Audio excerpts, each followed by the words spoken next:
Morning students, मैं तृप्ति बाली Takshashila school की शिक्षिका आपको हिंदी विषय पढ़ा रही हूँ। और बच्चों, आज हम क्या पढ़ने वाले हैं?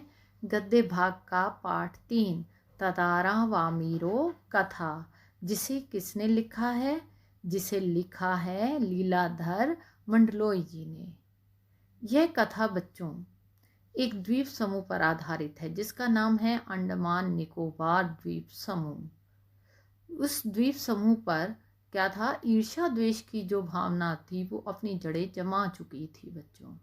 और इस द्वेष के कारण ही क्या हुआ कि एक प्रेमी जुगल को अपना आत्म बलिदान देना पड़ा। उसी जुगल के बलिदान की कथा इसमें बयान की गई है ततारा वामीरो कथा में बच्चों। और क्या है बच्चों? आप जानते हैं कि प्रेम सबको जोड़ता है और घृणा सबको दूर करती है। क्या आप इनकार कर सकते हैं इस बात से? नहीं कर सकते बच्चों। तो इसी तरह इस जो समाज में के हित के लिए, जो समाज की जो रूढ़िवादी परंपराएं हैं उनको तोड़ने के लिए, समाज को जोड़ने के लिए अपना जीवन तक बलिदान कर देता है, उसे लोग सदियों तक याद ही नहीं रखते, अपितु क्या करते हैं? उसके प्रति श्रद्धा भाव भी रखते हैं। तो आज भी ये जुगल प्रेमी ने, जिसका नाम ततारा वामीरो है बच्चों, उन्होंने समाज के हित के लिए अपना बलिदान दिया। और आज भी वहाँ के लोग उन्हें श्रद्धा के साथ पूजते हैं, उनका नाम लेते हैं। तो बच्चों, पढ़ना शुरू करें अब इसको।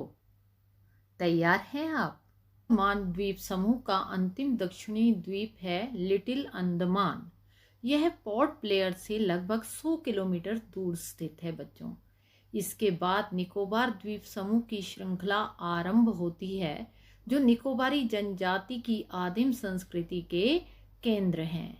निकोबार द्वीप समूह का पहला प्रमुख द्वीप है कार निकोबार, जो लिटिल अंडमान से 96 किलोमीटर दूर स्थित है बच्चों। निकोबारियों का विश्वास है कि प्राचीन काल में ये दोनों द्वीप एक ही थे।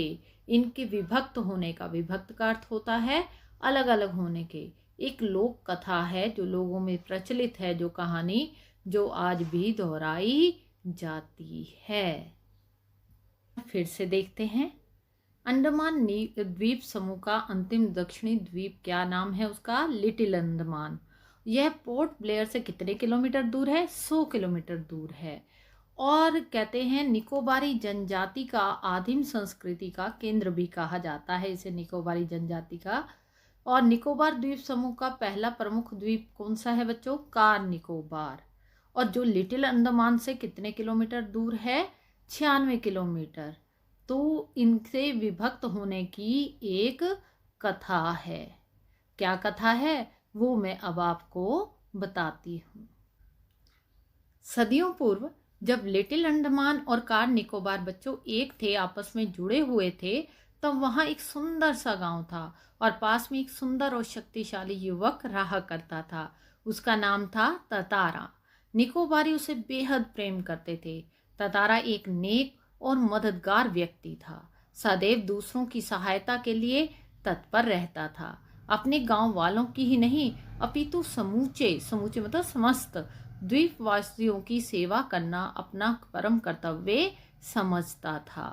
उसके इस त्याग की वजह से वह चर्चित था, चर्चित अर्थात प्रसिद्ध था, और सभी उसका आदर करते और वक्त मुसीबत में उसे स्मरण करते, स्मरण मतलब याद करते, और वह भागा भागा वहां पहुंच जाता। दूसरे गांव में भी पर्व त्योहारों के समय विशेष रूप से उसे आमंत्रित किया जाता था। तो बच्चों क्या था? एक युवक पासा में रहा करता था जिसका नाम था ततारा। ये कहा जाता है कि वह बहुत ही प्रसिद्ध, बहुत ही सुंदर, बहुत ही शक्तिशाली था। सभी गांव के लोग, अपने उसके गांव के ही नहीं अपितु दूसरे गांव के लोग भी उसे बेहद क्या समझते थे? अपना समझते थे। और जब भी कोई मुसीबत आती उसे याद करते और वह भी भागा भागा पहुंच जाता। दूसरे गांव में भी पर्व त्योहारों के समय उसे विशेष रूप से आमंत्रित किया जाता था, बुलाया जाता था। बच्चों, इतना समझ में आया? अब इससे संबंधित प्रश्न करें, फिर हम आगे पढ़ेंगे।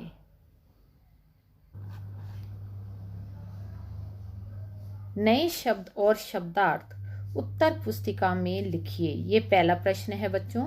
दूसरा प्रश्न है पाठ प्रवेश उत्तर पुस्तिका में लिखिए। तीसरा प्रश्न है तदारा कौन था। प्रश्न नंबर 4, तदारा की कोई 2 विशेषताएं लिखिए। और प्रश्न नंबर 5 है बच्चों, लिटिल अंडमान पोर्ट ब्लेयर से कितने किलोमीटर दूर है। ठीक है बच्चों, इन 5 को आपने उत्तर पुस्तिका में लिखना है। आगे चलें। उसका व्यक्तित्व तो आकर्षक था ही बच्चों, साथ ही आत्मीय स्वभाव की वजह से लोग उसके करीब रहना चाहते थे। आत्मीय मतलब अपनापन जो होता है, उस वैसा स्वभाव, वैसी नेचर, तो लोग उसके करीब रहना चाहते थे। पारंपरिक पोशाक के साथ, मतलब जो परंपरा के अनुसार जो पोशाक होती थी वही पोशाक वो पहनता था। और कमर में सदैव क्या रहती थी बच्चों, उसके एक लकड़ी की तलवार रहती थी। और लोगों का क्या मानना था, लोगों का मत था, विचार था कि बावजूद लकड़ी की होने पर उस तलवार में अद्भुत दैवीय शक्ति है, कि उस तलवार में क्या है, एक अनोखी शक्ति है। तातारा अपनी तलवार को कभी अलग न होने देता था, उसका दूसरों के सामने उपयोग भी न करता था, किंतु उसके चर्चित साहसिक कारनामों के कारण लोग बाघ तलवार में अद्भुत शक्ति का होना मानते थे। लोग क्या मानते थे कि उसकी तलवार में, जो कि लकड़ी की होने के बावजूद अद्भुत क्या है, शक्ति है, उसमें रहस्य है कोई। तदारा की तलवार एक विलक्षण रहस्य थी। विलक्षण का अर्थ होता है बच्चों असाधारण, जो सामान्य नहीं थी। क्या थी, असाधारण थी, एक विशेष थी, जिसमें एक रहस्य छिपा हुआ लोगों को लगता था। क्योंकि लकड़ी की होने के बावजूद इतनी दैवीय शक्ति, तो लोगों का ये मत था कि वो क्या थी, लकड़ी के होने के बावजूद भी दैवीय शक्ति से युक्त है। और एक बात और बच्चों, वे इस तलवार को कभी भी लोगों के सामने प्रयोग नहीं करता था, ये ध्यान रखना। और उसके कारनामे, चर्चित कारनामों के, साहसिक कारनामों के कारण लोग उसे बहुत पसंद करते थे। परिश्रम के बाद, अथक मतलब बिना थके लगातार मेहनत करते रहना, उसे कहते हैं अथक। परिश्रम के बाद समुद्र किनारे टहलने निकल पड़ा। सूरज समुद्र से लगे क्षितिज तले डूबने को था। समुद्र से ठंडी बयारें आ रही थी। बच्चों, ये प्राकृतिक सौंदर्य है संध्या काल का, और ये प्रश्न का उत्तर भी है। ध्यान से समझें, आप चित्र के माध्यम से भी समझ सकते हैं और जो मैं बोल रही हूँ उसके माध्यम से भी, तो इसलिए ध्यान से समझें। सूरज क्या था, समुद्र से लगे क्षितिज। क्षितिज क्या होता है बेटा, जहां पर धरती और आकाश मिलते हुए दिखाई देते हैं, उसे क्षितिज कहते हैं। एक शाम तारा दिन भर के अथक परिश्रम के बाद, अथक होता है बच्चों बिना थके, लगातार मेहनत करते रहना, उसके बाद वह कहाँ चला गया। मेहनत करने के बाद समुद्र के किनारे चला गया और टहलने निकल पड़ा। सूरज जो था समुद्र से लगे। एक शाम तारा दिन भर के अथक परिश्रम के बाद समुद्र किनारे टहलने निकल पड़ा। अथक होता है बच्चों बिना थके, लगातार मेहनत करने के बाद समुद्र के किनारे घूमने चल पड़ा। और सूरज कैसा था उस समय, प्राकृतिक सौंदर्य है बच्चों, ध्यान से समझें। सूरज समुद्र से लगे क्षितिज तले डूबने को था। क्षितिज क्या होता है बच्चों, जहां पर धरती और आकाश मिलते हुए नजर आते हैं, उसे क्षितिज कहते हैं। और वो डूबने को था, क्योंकि किसका वर्णन है, संध्या काल का बच्चों। समुद्र से ठंडी बयारें आ रही थी, हवाएं आ रही थी, पक्षियों की सायंकालीन चहचहाहटें शहनाई शहनाई शहनाई शहनाई धीरे धीरे क्षीण होने को थी, कम होती जा रही थी। उसका मन शांत था। विचार मग्न तारा समुद्री बालू पर बैठकर, रेत होती है ना बच्चों समुद्र के किनारे, तो उस रेत पर बैठा हुआ था। सूरज की अंतिम रंग बिरंगी किरणों को समुद्र पर निहारने लगा। समुद्र में क्या दिखती हैं, सूर्य की किरणें रंग बिरंगी दिखती हैं बच्चों, तो वह उन्हें निहार रहा था। बड़ा उसे शांति मिल रही थी उस दृश्य को देखकर। तभी कहीं पास से उसे मधुर गीत गूंजता सुनाई दिया। गीत मानो बहता हुआ उसकी तरफ आ रहा हो। उसे कैसा लग रहा था कि जैसे कोई गीत गा रहा है और वह गीत उसकी तरफ बहता हुआ आ रहा है। तो अब आगे देखते हैं गीत कौन गा रहा था बच्चों। बीच बीच में लहरों का संगीत सुनाई देता। गायन इतना प्रभावी था बच्चों कि वह कौन तारा अपनी सुध-बुध खोने लगा। लहरों के एक प्रबल वेग ने उसकी तंद्रा भंग कर दी बच्चों।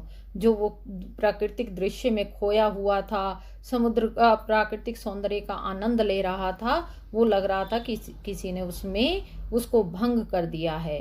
चैतन्य होते ही होश में आते ही वह उधर बढ़ने को विवश हो गया। किस ओर बढ़ने को विवश हो गया बच्चों? जिधर से अब भी वह गीत के स्वर बह रहे थे। वह विकल सा उस तरफ बढ़ता गया। अंततः उसकी नजर एक युवती पर पड़ी जो ढलती हुई शाम के सौंदर्य में बेसुध, मतलब जिसे होश नहीं था कि आसपास क्या हो रहा है, अपना ध्यान मग्न होकर वह गा रही थी। और एकटक कहाँ देख रही थी बच्चों? समुद्र की देह में आकर्षक रंगों को निहार रही थी। वह क्या गा रही थी? एक श्रृंगार गीत गा रही थी। श्रृंगार गीत होता है बच्चों जो एक प्रेम गीत था, प्रेम से संबंधित गीत गा रही थी। तो इसका मतलब क्या हुआ कि संगीत पर तारा पर क्या प्रभाव पड़ा कि वह अपने होशो आवाज को खो बैठा और इस संगीत की जहां से वो स्वर आ रहे थे उधर की ओर बढ़ गया। और उसने वहां क्या देखा कि एक युवती ध्यान मग्न होकर क्या कर रही है? गा रही है। आया बच्चों समझ में? आगे पढ़ें। उसे ज्ञात ही ना हो सका कि कोई अजनबी युवक उसे निशब्द ताके जा रहा है। निशब्द मतलब बिना कोई शब्द बोले एकटक निहारे जा रहा है। एकाएक एक ऊंची लहर उठी और उसे भिगो गई। और क्या हुआ? जो वो लड़की गाना गा रही थी बच्चों, तो एकदम समुद्र की लहर आई और उस लड़की को भिगो गई। वह हड़बड़ाहट के साथ क्या हुआ? अचानक कोई लहर गिरी उसके ऊपर तो आ गई, तो वो क्या हो गई? घबरा गई। तो जो गाना गा रही थी वो भूल गई। इससे पहले कि वह सामान्य हो जाती, उसके अपने कानों में गूंजती एक गंभीर आकर्षक आवाज सुनी। वो आवाज किसकी थी बच्चों? तारा की। और क्या प्रश्न था? तुमने एकाएक इतना मधुर गाना अधूरा क्यों छोड़ दिया? उसने क्या प्रश्न किया कि तुमने एकाएक गाना क्यों छोड़ दिया? तारा ने विनम्रता पूर्वक कहा। उसने प्यार से, बिल्कुल विनम्रता पूर्वक भाव से क्या कहा कि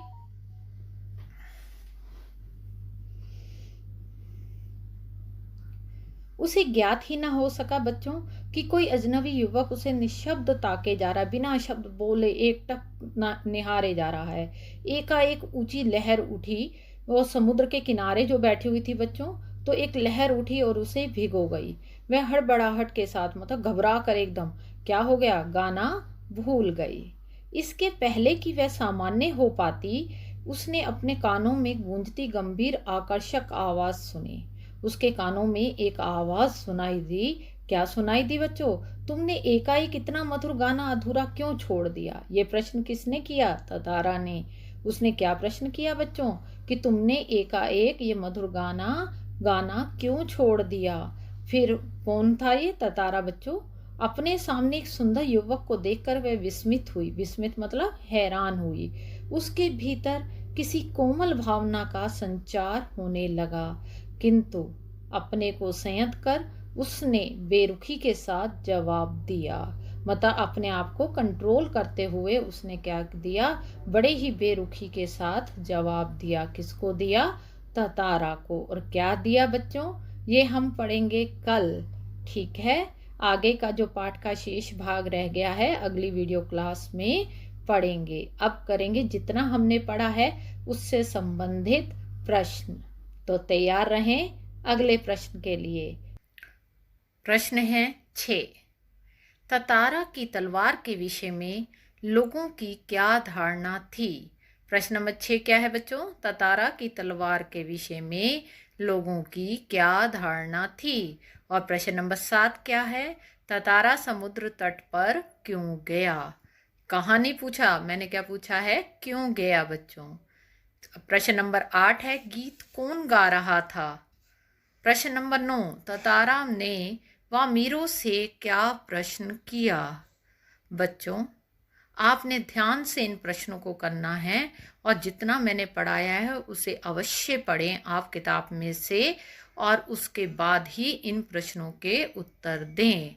तभी आप उत्तर दे भी तभी पाएंगे बच्चों, जो अभ्यास के प्रश्न हैं वो भी करने आसान हो जाएंगे। तो आप इन्हें उत्तर पुस्तिका में करेंगे। क्या क्या करेंगे? नए शब्द, शब्दार्थ, पाठ प्रवेश और ये प्रश्न। ठीक है बच्चों, आया समझ में? तो आज के लिए इतना ही। बाकी शेष भाग पाठ का अगली वीडियो क्लास में पढ़ेंगे। धन्यवाद।